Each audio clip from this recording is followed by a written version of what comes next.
Travailler pour la nourriture de la vie éternelle. Jean 6, versets 16 à 40. Quand le soir fut venu, ses disciples descendirent au bord de la mer. Étant montés dans une barque, ils traversaient la mer pour se rendre à Capernaüm. Il faisait déjà nuit et Jésus ne les avait pas encore rejoints. Il soufflait un grand vent et la mer était agitée.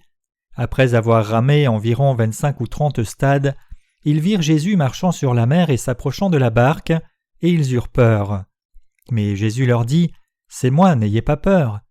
Ils voulaient donc le prendre dans la barque et aussitôt la barque aborda le lieu où ils allaient. La foule qui était restée de l'autre côté de la mer avait remarqué qu'il ne se trouvait là qu'une seule barque et que Jésus n'était pas monté dans cette barque avec ses disciples, mais qu'ils étaient partis seuls. Le lendemain, comme d'autres barques étaient arrivées de Tibériade près du lieu où ils avaient mangé le pain après que le Seigneur leur rendu grâce, les gens de la foule ayant vu que ni Jésus ni ses disciples n'étaient là, montèrent eux-mêmes dans ces barques et allèrent à Capernaüm à la recherche de Jésus. Et l'ayant trouvé au-delà de la mer, ils lui dirent « Rabbi, quand es-tu venu ici ?» Jésus leur répondit « en vérité, je vous le dis, vous me cherchez non parce que vous avez vu des miracles, mais parce que vous avez mangé des pains et que vous avez été rassasiés. Travaillez, non pour la nourriture qui périt, mais pour celle qui subsiste pour la vie éternelle, et que le Fils de l'homme vous donnera, car c'est lui que le Père, que Dieu a marqué de son sceau. » Ils lui dirent « Que devons-nous faire pour faire les œuvres de Dieu ?» Jésus leur répondit « L'œuvre de Dieu, c'est que vous croyez en celui qui l'a envoyé. » « Quel miracle fais-tu donc, lui dirent-ils, afin que nous le voyions et que nous croyions en toi ? Que fais-tu ?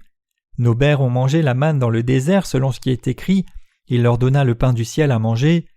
Jésus leur dit, en vérité, je vous le dis, Moïse ne vous a donné le pain du ciel, mais mon Père vous donne le vrai pain du ciel. Car le pain de Dieu, c'est celui qui descend du ciel et qui donne la vie au monde. Ils lui dirent, Seigneur, donne-nous toujours ce pain. Jésus leur dit, je suis le pain de vie. Celui qui vient à moi n'aura jamais faim, et celui qui croit en moi n'aura jamais soif. Mais je vous l'ai dit, vous m'avez vu, et vous ne croyez point. Tous ceux que le Père me donne viendront à moi, et je ne mettrai pas dehors celui qui vient à moi, car je suis descendu du ciel pour faire non ma volonté, mais la volonté de celui qui m'a envoyé. Or la volonté de celui qui m'a envoyé, c'est que je ne perde rien de tout ce qu'il m'a donné, mais que je le ressuscite au dernier jour. La volonté de mon Père, c'est que quiconque voit le Fils et croit en lui ait la vie éternelle, et je le ressusciterai au dernier jour. Par ce passage de l'Écriture, Jean 6, versets 16 à 40, je voudrais vous parler du pain de la vie. Avant ce passage, le Seigneur avait nourri plus de 5000 personnes en bénissant seulement 5 pains d'orge et 2 poissons, et il restait encore 12 paniers de nourriture.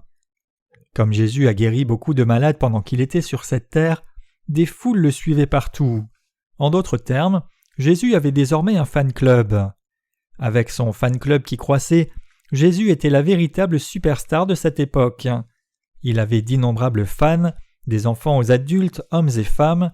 Des multitudes le suivaient parce qu'elles pouvaient trouver de la nourriture pour nourrir leur chair, et aussi parce qu'elles voulaient être guéries de leur maladie. Alors par compassion pour eux, le Seigneur a guéri leur maladie et leur a donné à manger. C'est pourquoi beaucoup de gens suivaient Jésus. Un jour, ses disciples naviguaient pour Capernaüm avant lui. Il était en prière dans la montagne à ce moment, planifiant de rencontrer ses disciples à Capernaüm après. Après que les disciples aient navigué, une tempête survint et les menaça, mais comme Jésus marchait sur l'eau vers eux et les a protégés de la tempête, ils ont réussi à atteindre leur destination en toute sécurité.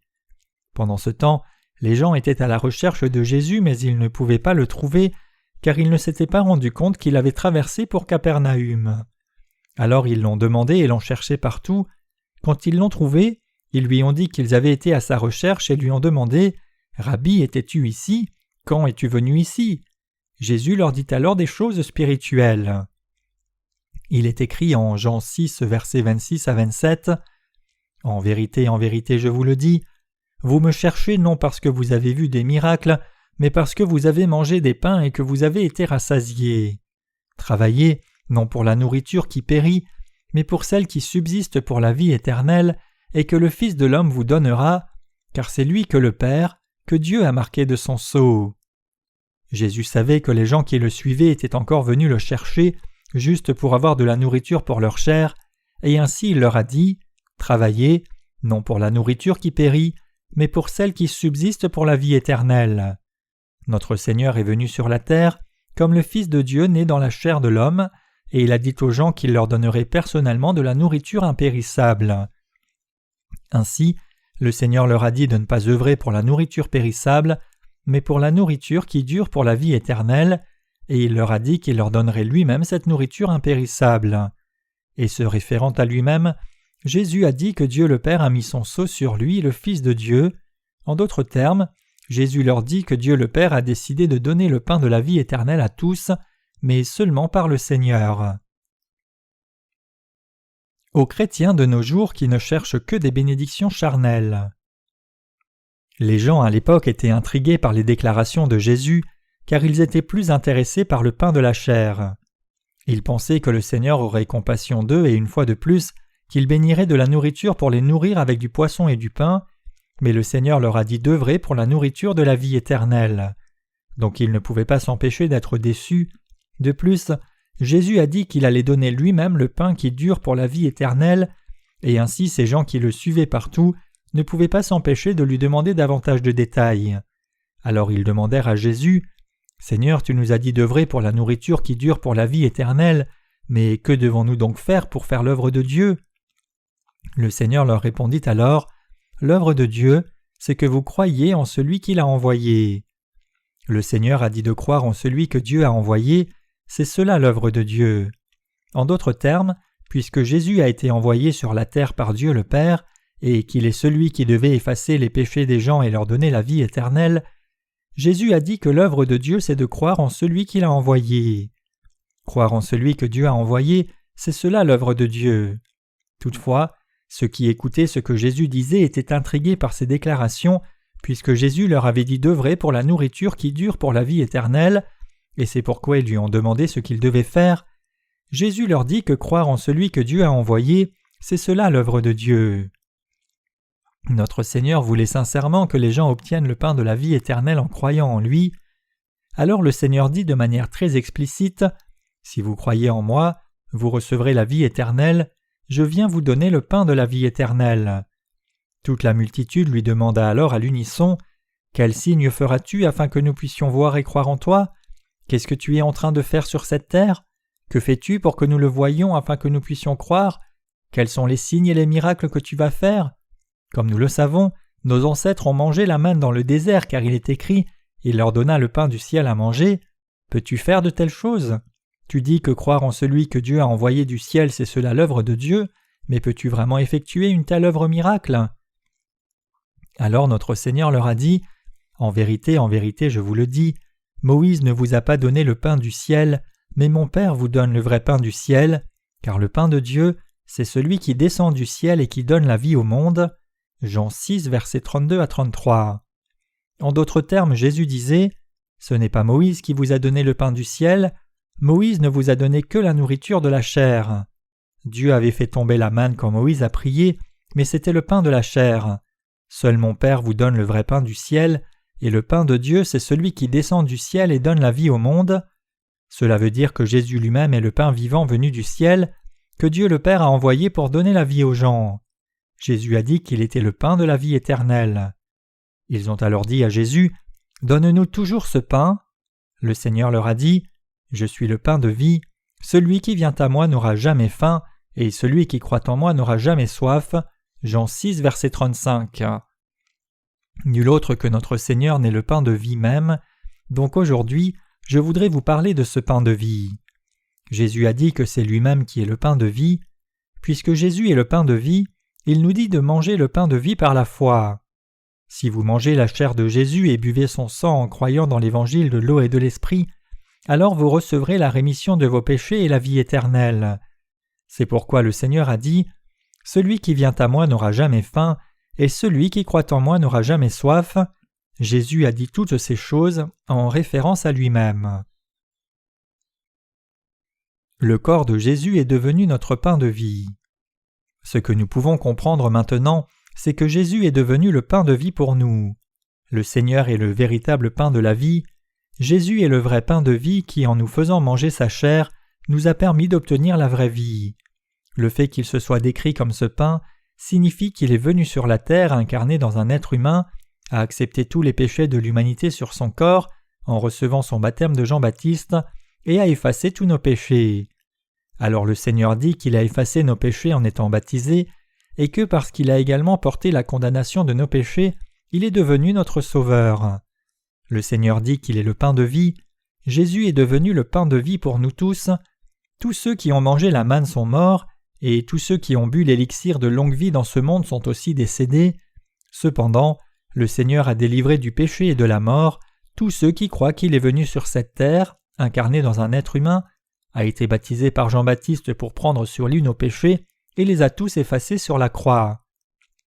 Jésus est le Seigneur qui vous a donné la vraie vie à vous et moi en étant crucifié et en versant son sang sur la croix, en portant la condamnation de nos péchés à notre place et en ressuscitant des morts. Par conséquent, ceux qui croient dans l'évangile de l'eau et de l'esprit aujourd'hui ont reçu une vie nouvelle, vie éternelle, et ils ont obtenu de la vie éternelle pour ne plus jamais avoir soif. Le Seigneur nous a parlé de l'évangile de l'eau et de l'esprit. Dans Jean chapitre 6, le Seigneur avait fait le miracle de 5 pains et 2 poissons, nourrissant plus de 5000 personnes. Il avait nourri toutes ces personnes avec uniquement 5 pains d'orge et 2 petits poissons, et il leur a sauvé la vie physique. Ce miracle préfigure la façon dont tout le monde est sauvé du péché en croyant dans l'évangile de l'eau et de l'esprit que l'Église de Dieu a maintenant et auquel elle croit. Désormais, toute personne qui croit dans l'évangile de l'eau et de l'esprit doit recevoir la véritable vie éternelle. L'évangile de l'eau et de l'esprit, c'est de Jésus-Christ qui est le vrai pain de la vie. Notre Seigneur nous a sauvés une fois pour toutes en venant sur cette terre, en étant baptisé par Jean-Baptiste, en mourant sur la croix et en ressuscitant des morts. Les gens peuvent désormais recevoir la vie éternelle en croyant en Jésus-Christ, qui est devenu le vrai pain de la vie. De nombreux chrétiens sont convaincus de nos jours qu'ils sont devenus le peuple de Dieu juste parce qu'ils ont vu de faux signes et miracles et qu'ils ont été guéris des maladies de leur chair. Mais cela est une foi profondément erronée. Ils pensent que leur prospérité et leur réussite sont le résultat de leur foi en Jésus, et en raison de cela, ils sont convaincus que le Seigneur a fait de ses enfants et leur a donné la vie éternelle. De telles croyances sont un égarement.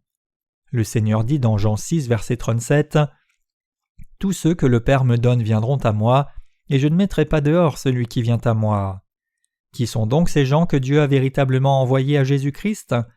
Ce sont ceux qui suivent ce qui est éternel et spirituel, plutôt que ce qui est charnel et périssable. Pourtant, alors même que notre Seigneur est venu sur la terre comme le vrai pain de la vie, de nombreuses personnes ne sont toujours pas en mesure d'obtenir la vraie vie éternelle, car non seulement elles ne connaissent pas Jésus, mais aussi elles ne croient pas en lui correctement. Il y a tellement de personnes qui croient en Jésus en vain de cette façon. Cependant, Dieu le Père envoie au Seigneur ceux qui sont vraiment pauvres en esprit et qui cherchent des choses spirituelles plutôt que des choses charnelles. Dieu ne conduit pas au Seigneur ceux qui sont obsédés par la richesse matérielle ou la renommée de ce monde.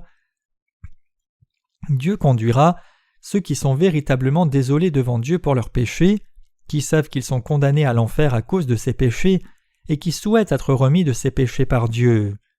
Jésus a dit « Tous ceux que le Père me donne viendront à moi ». Qui donc Dieu le Père envoie-t-il à Jésus ? Ce ne sont pas ceux qui cherchent seulement des choses de la terre, ce ne sont pas non plus ceux qui suivent Jésus pour gagner quelques bénéfices matériels de lui. Ce sont ceux qui veulent briser le mur du péché qui les sépare de Dieu pour être lavés de leurs péchés et recevoir la rémission des péchés de Dieu et venir dans sa présence. Ce sont de telles personnes que Dieu envoie à notre Seigneur. Dieu envoie à son Fils ceux qui aspirent profondément à la bénédiction d'en haut. Ces gens qui aspirent réellement à voir le problème de leurs péchés résolu et recevoir la grâce de Dieu peuvent en effet venir vers le Seigneur. Ils sont reconnaissants et se réjouissent du fait que le Seigneur ait ôté tous leurs péchés en étant baptisé par Jean-Baptiste quand il vint sur cette terre, et ils chérissent cela le plus. Ces gens ne mettent pas leur cœur dans les choses de ce monde, une fois qu'ils reçoivent la rémission des péchés, mais plutôt ils sont toujours reconnaissants au Seigneur et se réjouissent de ce qu'il a effacé leurs péchés avec la vérité de l'évangile de l'eau et de l'esprit, de ce qu'il a fait d'eux des enfants et co-ouvriers de Dieu, et de ce qui leur a permis d'entrer dans le royaume pour y vivre. Nous ne devrions jamais suivre Jésus pour tout autre but, pour essayer de devenir riche, conduire une voiture de luxe ou pour devenir célèbre. Nous ne devons pas croire en Jésus et le suivre purement pour des raisons de religion, c'est extrêmement mauvais. Mes chers croyants, la fin du monde arrivera bientôt. Peu importe si vous croyez ou non, la destruction viendra sûrement. Si vous vivez un peu plus longtemps, vous verrez cela avec vos yeux, vous en serez les témoins par la télévision et en ressentirez le réalisme. Ce qu'il y a sur cette terre n'est en réalité rien.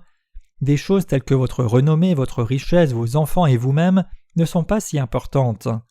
Ce qu'il y a de plus important que ces choses, c'est que vous devez laver ces péchés qui sont dans votre cœur devant Dieu. Dieu le Père avait dit qu'il laverait nos péchés par son Fils. À cause de cette promesse, le Seigneur a dit qu'il allait devenir le pain de vie pour nous. Jésus-Christ, le vrai pain qui est descendu du ciel, a pris sur lui vos péchés ainsi que les miens en étant baptisé, et en portant la condamnation du péché étant crucifié et en ressuscitant des morts. Il nous a ainsi donné la véritable vie éternelle. Mes chers croyants, même si cela peut sembler plutôt absurde de dire que tout ce qui est dans ce monde ne signifie rien, si vous le comparez à cette bénédiction qui a permis que vous ayez la rémission des péchés de vos cœurs, que vous deveniez des gens sans péché, que vous soyez transformés en enfants de Dieu et que vous entriez vivre pour toujours dans son royaume, alors tout ce qui se trouve dans ce monde n'est en fait rien. Qu'est-ce que représente chaque existence humaine devant Dieu ? Tous les êtres humains ont été faits de la poussière, nés à cause de Dieu et ils retourneront à lui. Il y a une chanson en Corée qui se chante ainsi « La vie est un voyage, d'où venons-nous et où allons-nous ? Sur ce chemin errant comme des nuages qui s'en vont, qu'il n'y ait aucun lien qui fasse traîner. » Comme le dit cette chanson, la vie est comme un voyage. Comme un voyageur va vers un pays étranger et rentre à la maison à la fin de son voyage, tout le monde est ici dans ce monde juste pour un court moment, et tout le monde doit retourner vers Dieu en fin de compte. Toutes nos vies, la vôtre et la mienne également, sont comme cela devant Dieu. Cependant, ce monde est rempli de tant de gens qui se cramponnent seulement aux choses du monde et cherchent la nourriture qui va périr en pensant qu'ils vivront pour toujours sur cette terre. Puisque le Seigneur a dit « Je vais vous donner le pain de vie » et il s'est décrit lui-même comme étant le pain de vie pour ce monde, ces personnes acceptent simplement ce passage en des termes charnels en se disant à elles-mêmes « Combien j'aurais voulu manger de ce pain ?» Nous devons comprendre que ce pain n'est rien d'autre que la chair de Jésus et son sang. La chair et le sang de Jésus, c'est le pain de vie, le pain de la vie éternelle, le pain vivant et le pain de la rémission des péchés. C'était pour enseigner et parler de cette leçon que Jésus a nourri d'innombrables personnes en faisant le miracle des 5 pains et 2 poissons. C'était pour enseigner cela qu'il était personnellement intervenu dans de tels événements historiques et avait fait des miracles. Donc en définitive, Jésus disait qu'il était le pain de vie et qu'il le donnerait à chacun d'entre nous. Et il l'a fait pour accomplir la volonté du Père. Les versets 38 à 39 disent « Car je suis descendu du ciel pour faire non ma volonté, mais la volonté de celui qui m'a envoyé. Or la volonté de celui qui m'a envoyé, c'est que je ne perde rien de tout ce qu'il m'a donné, mais que je le ressuscite au dernier jour. Jésus est le pain de vie. » Je crois que la plupart des chrétiens qui professent la foi en Jésus aujourd'hui sont trop stupides. À l'instar des personnes citées dans ce passage biblique même aujourd'hui, ils cherchent du pain de la chair au lieu du pain de la vie éternelle. Jésus avait dit à la population rassemblée autour de lui qu'il devrait demander le pain qui est descendu du ciel. Pourtant, malgré cela, ils étaient juste en train de demander le pain de la terre. Ayant goûté le pain de la chair à travers le miracle de 5 pains et 2 poissons, ils ont continué à demander ce genre de pain. Mes chers croyants, quand nous croyons en Jésus, c'est-à-dire lorsque nous voulons réellement croire en lui, nous devons reconnaître et croire en Jésus comme notre Sauveur dans le but de devenir enfants de Dieu et entrer dans son royaume pour jouir de la vie éternelle. Tout au moins, tous ceux qui veulent croire en Jésus comme leur Sauveur doivent le faire afin d'être lavés de tous les péchés de leur cœur. Vous aussi devez croire en Jésus dans le but de devenir enfants de Dieu et entrer dans son royaume pour y vivre éternellement. Si vous croyez en Jésus dans le but d'obtenir et de manger le pain de la chair, alors vous croyez en Jésus seulement comme une question de religion et votre foi est une chose complètement imparfaite. Le Seigneur a dit « Tous ceux que le Père me donne viendront à moi » Jean 6, verset 37. Quelle sorte de personnes le Père a-t-il envoyé à Jésus-Christ ? ce sont ceux qui cherchent les choses du ciel. Nous sommes en train de tenir une réunion de réveil. Parmi les gens présents, ceux qui cherchent les choses du ciel ne sont pas déçus par cette réunion de réveil. En revanche, ceux qui cherchent des choses de la terre ne viennent même pas ici. Ils pensent que s'ils croient en Jésus, ils obtiendront une voiture de luxe, deviendront riches, guériront de leur maladie, achèteront une maison, trouveront un bon mari ou une bonne épouse, ou alors feront un grand exploit dans leurs entreprises. C'est le genre de gens qui veulent suivre Jésus. Ils mènent une vie de foi erronée. De telles personnes ne peuvent pas venir de nos jours à l'Église de Dieu, même si elles le veulent. Même si elles veulent venir à l'Église de Dieu, Dieu le Père ne les y envoie pas. Ceux qui cherchent les choses de la terre ne peuvent jamais rencontrer le Seigneur. De telles personnes disent qu'elles ont péché même si elles croient en Jésus.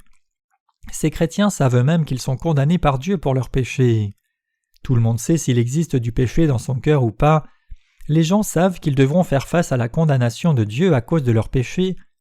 Nous devons réaliser si nous voulons vraiment croire en Jésus qui est venu par l'évangile de l'eau et de l'esprit comme notre Sauveur, ou bien si nous cherchons à croire en lui pour des fins charnelles. Est-ce que vous savez vous-même si vous êtes à la recherche des choses de la chair, ou êtes-vous ignorant de cela? Bien sûr, vous le savez. Vous-même savez très bien si vous êtes à la recherche des choses spirituelles ou des choses charnelles. Tout le monde peut se connaître lui-même. Si vous pensez juste un peu plus profondément, vous pouvez vous connaître vous-même.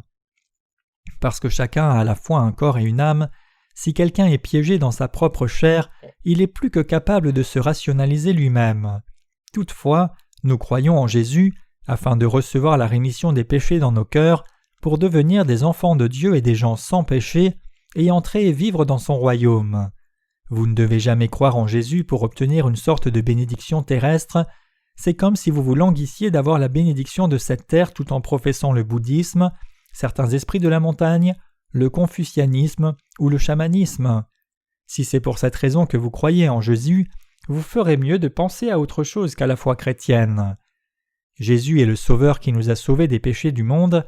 La Bible dit « Il sauvera son peuple de ses péchés » Matthieu 1, verset 21. Cela signifie que Jésus est le Sauveur qui nous sauve des péchés du monde, et non pas quelqu'un qui va nous rendre matériellement riches et charnellement prospères et en bonne santé. La Bible dit « Et comme il est réservé aux hommes de mourir une seule fois, après quoi vient le jugement » Hébreux 9, verset 27. Mes chers croyants, le Seigneur nous connaît trop bien. Il connaît la façon dont nous allons temporairement vivre dans ce monde comme des éphémères et retourner à lui.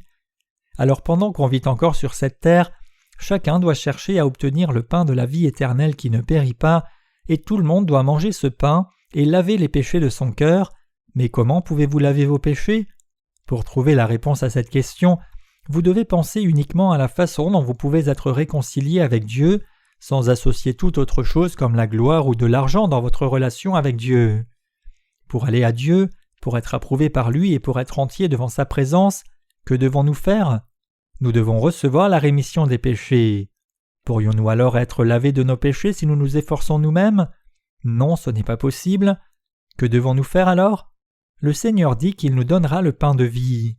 En d'autres termes, Jésus-Christ qui est venu comme le Fils de Dieu nous donnera la rémission de nos péchés, la vie éternelle et la bénédiction de devenir enfants de Dieu. Vous devez donc manger le vrai pain qui est descendu du ciel par la foi. Le pain venu du ciel pour la rémission de nos péchés, c'est Jésus-Christ. Qu'est-ce que Jésus-Christ a fait pour vous et moi quand il est venu sur cette terre? Pour nous nourrir avec le pain du ciel, Jésus a pris sur lui nos péchés en étant baptisé par Jean-Baptiste. Il a porté vos péchés et les miens en étant baptisé par Jean-Baptiste. C'est pour devenir le vrai pain de vie pour vous et moi que Jésus a reçu le baptême sur son propre corps. En recevant ainsi ce baptême donné par Jean-Baptiste, Jésus s'est approprié nos péchés et les a portés, et il a été crucifié et a versé son sang sur la croix. Et 3 jours après avoir été crucifié à mort, il est ressuscité des morts. Le Seigneur est en train de dire « Je suis descendu du ciel pour vous, j'ai pris sur moi-même vos péchés en étant baptisé, j'ai été crucifié à mort et j'ai versé mon sang pour être condamné pour ces péchés, et je suis ressorti de la tombe pour vous donner la vie éternelle. » Nous devons croire en ce Jésus-Christ qui a porté tous les péchés de l'humanité en étant baptisé par Jean-Baptiste, ce Jésus qui a été condamné pour ses péchés en versant son sang sur la croix, et qui nous a donné la vie éternelle et la rémission des péchés en ressuscitant des morts. Nous devons croire infailliblement dans l'évangile de l'eau et de l'esprit et en Jésus-Christ, alors seulement nous pourrons vraiment recevoir la rémission des péchés et obtenir la vie éternelle. C'est cela manger par la foi le vrai pain descendu du ciel. Ce fut le miracle même que Jésus se soit manifesté sur cette terre. Cela même est véritablement un miracle. Les gens ont demandé à Jésus « Moïse a fait descendre la manne du ciel et ainsi nos ancêtres l'ont mangée. Alors quel signe feras-tu pour nous faire croire en toi ? Quelle est la preuve qui nous permet de croire au Seigneur comme notre vrai Sauveur ? Quel est le vrai miracle ? Le fait même que le Seigneur nous ait sauvés en venant sur la terre, incarné dans un être humain, ait été baptisé à l'âge de 30 ans, soit mort à la croix et soit ressuscité des morts, constitue un miracle. Pourtant, même si la vérité était si bien visible, les gens ne peuvent toujours pas y croire. J'espère que vous ne connaissez pas seulement le fait que le Seigneur ait été crucifié à mort quand il vint sur cette terre. Jésus a pris sur lui vos péchés et les miens, une fois pour toutes, en étant baptisé par Jean-Baptiste. Nous devons croire dans cette réalité. Ce n'est qu'alors que nous devenons justes, quand nos péchés sont effacés. Si des gens ne croient qu'au sang de la croix même après que nous leur avons montré ce fait, pensent-ils alors réellement croire correctement en Jésus ? Ils essayent d'être lavés de leurs péchés en offrant des prières de repentance, et tous les jours ils demandent seulement des choses de la chair en disant au Seigneur « Donne-moi de plus en plus ». Nous devons manger par la foi le pain qui est descendu du ciel. Si le pain descend du ciel, les gens doivent juste le manger par la foi. Si vous essayez d'être sauvés en offrant quelque chose à Dieu, alors vous vous trompez sérieusement. Le pain de cette terre va pousser de la moisissure et pourrira 1 ou 2 jours plus tard. Cela ne prend que quelques jours pour que le pain de la terre commence à sentir mauvais. En revanche, le pain qui est descendu du ciel est éternel, car c'est Jésus lui-même. Ce pain ne devient jamais mauvais et ne pousse pas de moisissure. Jésus est le pain de la vie éternelle. Il est le Dieu vivant, éternellement. Il est le Dieu sauveur qui a effacé nos péchés pour l'éternité. Il est celui qui nous a donné la véritable vie. Nous devons manger le pain qui est descendu du ciel en croyant en lui dans nos cœurs. Nous devons manger le pain de vie en croyant de tout cœur dans l'évangile de l'eau et de l'esprit, plutôt qu'en croyant dans une fausse foi fabriquée par nous-mêmes. Cela signifie que nous ne devrions pas essayer de fabriquer nous-mêmes le pain de vie. De quoi avons-nous vraiment besoin ? N'avons-nous pas besoin de la foi qui nous permet de laver les péchés de nos cœurs afin de devenir des gens sans péché, de devenir des enfants de Dieu, de recevoir la vie éternelle et de préparer notre avenir radieux dans le monde à venir ? Nous avons besoin de ce genre de foi pour préparer le prochain monde. Il y a un proverbe en Corée qui dit « C'est mieux de vivre dans ce monde que dans le monde à venir, même si vous vous roulez dans du fumier. » Cependant, seuls ceux qui ne croient pas au prochain monde s'accorderaient à ce dicton. Indépendamment de la façon dont nous pouvons vivre dans ce monde, notre vie est éphémère. Nous avons eu un bon repas aujourd'hui, mais cela aussi est momentané. La nourriture de la chair est telle que peu importe la façon dont vous mangez, elle passe entièrement en une journée. Ce que nous devons comprendre, c'est que les choses de la terre sont éphémères. Nous devons manger par la foi le pain descendu du ciel. Nous ne devrions pas essayer de manger le pain de vie en l'acquérant par nos actes méritoires. Il ne faut pas non plus essayer d'acheter le pain de la vie avec de l'argent. Le pain qui est descendu du ciel, c'est le pain qui pour toujours ne périt pas et qui efface le péché. Celui qui mange ce pain recevra la vie éternelle. Pourtant, malgré cela, beaucoup de chrétiens s'efforcent aujourd'hui de recevoir la rémission des péchés en offrant des prières de repentance. Beaucoup trop de gens ne connaissent pas la valeur de l'évangile de l'eau et de l'esprit. Jésus a dit dans une de ses paraboles que quand un commerçant a trouvé une perle inestimable, il vend tout ce qu'il possède et achète cette perle. Mes chers croyants, comme ce marchand, nous devons garder l'évangile de la vérité, même si nous devons tout sacrifier dans nos vies.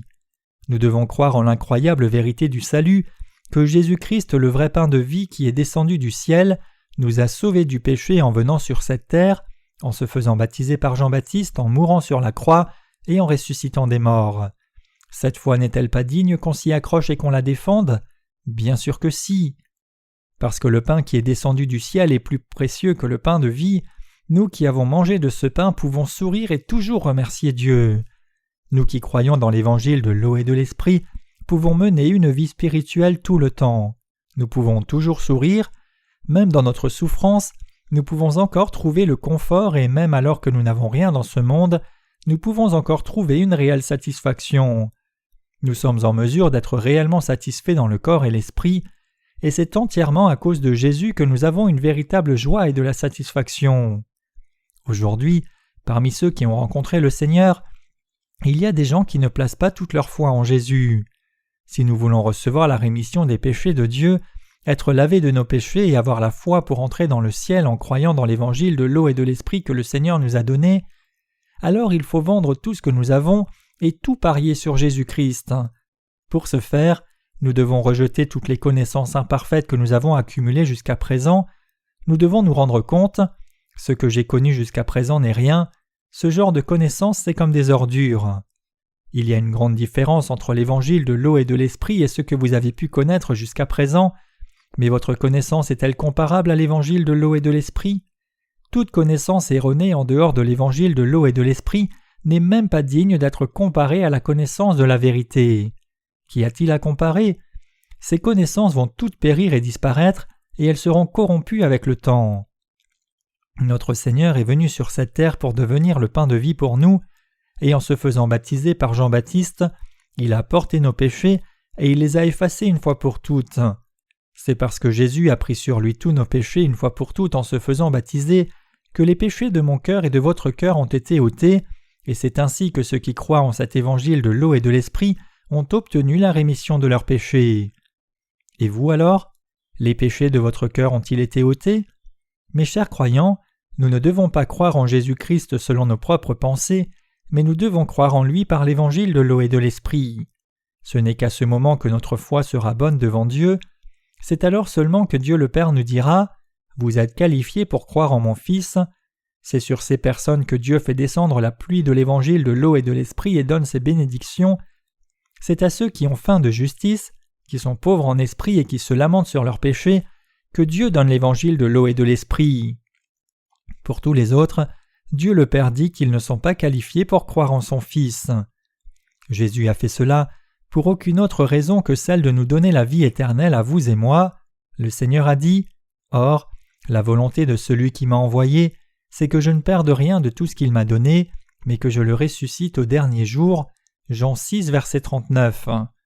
Mes chers croyants, c'est une merveilleuse bénédiction que nous croyons au Seigneur comme notre Sauveur et que nous croyons en Jésus-Christ qui est venu par l'évangile de l'eau et de l'esprit. Contre quoi pourrions-nous échanger Jésus ? Pensez-vous qu'il y ait quelque chose de plus précieux que Jésus ? Quand nous avons Jésus, qui est devenu le pain de vie à nos côtés, pourrons-nous compter sur quelque chose de ce monde ?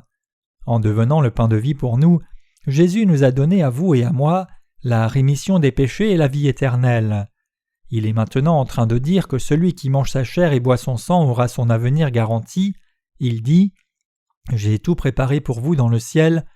Nous devons vraiment comprendre Jésus-Christ, qui est devenu notre pain de la vie, et nous devons croire en lui de tous nos cœurs. Par la foi, nous devons manger Jésus comme le vrai pain de la vie. Il y a beaucoup de personnes qui vivent dans cet âge, mais combien d'entre eux parviennent à croire en Jésus qui est notre Seigneur et notre vrai pain de la vie ? Il n'y en a pas beaucoup. En Corée seulement, d'innombrables personnes professent la foi en Jésus, et pourtant juste un petit nombre d'entre eux en fait viennent au Seigneur pour recevoir de lui la vie éternelle. Quand il s'agit de croire en Jésus, ce qui est le plus important, c'est la rémission des péchés. C'est à partir de là que commence notre foi, et seulement alors nous pourrons recevoir toutes les bénédictions spirituelles qui appartiennent au ciel. Toutefois, les dirigeants chrétiens ont aujourd'hui mis de côté la question la plus importante, qui est la vie éternelle, et enseignent plutôt des leçons charnelles en disant « Jésus a multiplié les pains et les poissons, il est le Seigneur qui nous permet de prospérer. Si nous suivons le Seigneur, nous ne serons plus du tout dans le manque. Si nous sommes fidèles au Seigneur, la fête de la prospérité ne finira jamais. Amen, Alléluia. » Le Seigneur est devenu le vrai pain du salut pour nous. Ce fait doit être l'axe central de notre foi. Pour vous et moi, et pour effacer vos péchés et les miens, Jésus a pris sur lui nos péchés en se faisant baptiser, a versé son sang sur la croix, est ressuscité des morts, et est de fait devenu notre Sauveur. Le Seigneur a tout accompli, de sorte que nous soyons en mesure d'atteindre notre salut, si seulement nous connaissons cette vérité et que nous y croyons. Tel est l'essentiel du message que le Seigneur est en train de nous donner à travers ce passage de l'Écriture de ce jour. Dans le chapitre 6 de Jean, Jésus nous dit de manger sa chair et de boire son sang. J'ai exposé sur ce sujet bien plus en détail dans un autre volume intitulé « Mangez ma chair et buvez mon sang ». De même que le Seigneur a dit que je ne perde rien de tout ce qu'il m'a donné mais que je le ressuscite au dernier jour, tous ceux qui vont vers le Seigneur pour recevoir la rémission des péchés l'obtiendront effectivement.